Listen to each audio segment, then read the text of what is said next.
ang naas sa karoon sa Ginoo is to bless us. We will be prosperous. Can we sing this as a closing song? Pwede na, unahin pa yung closing song. So let us bow our heads for prayer. And I hope that all of us, remember about Isa, open sa mga tabi. Isa to, do what is? Ikaduha, trust? Isa pa may atong, trust in the Lord. Life without Christ is madness. And wala yun, nothing. Ikatulo, we have to claim. Balong ka, masasala dito Ginoo. Kapila na ko rin mga di na dito, usap, mura kang hubog. Usap, mura kang magsupan. Usap, yaga-yaga, manang magsupan, no?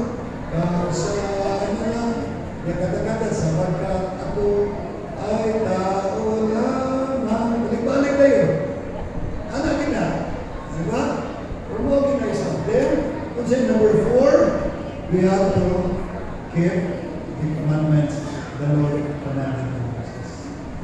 Ang balaod ng mga kaisunan, dili ng pulis at matalitis the character of God.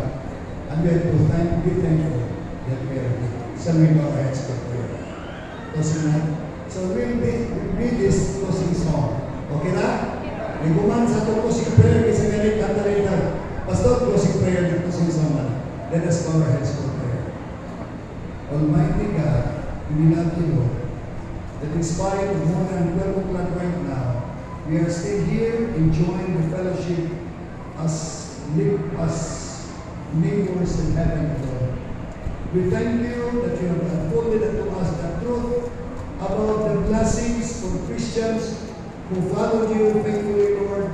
If we follow what is right in thy sight and trust you, Lord, as the giver of all gifts, and even cling to you, whatever happens in this life, we need to confess, we need to cling on you, and trust in you, because Satan is trying to destroy us in many of the avenues of our life, yet we cling on you like Jacob of old, Lord.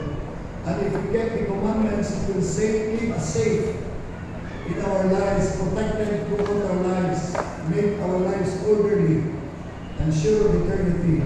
Then we have to do it because at the end of the journey, prosperity will be ours.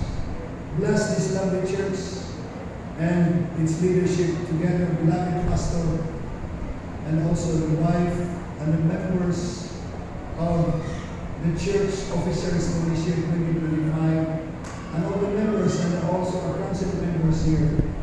We pray that you will guide us with an accord and blessings today, that we will go out of this whole worship full of enthusiasm and energy and assurance that, Lord, you have loved us with an everlasting love in spite of being unworthy.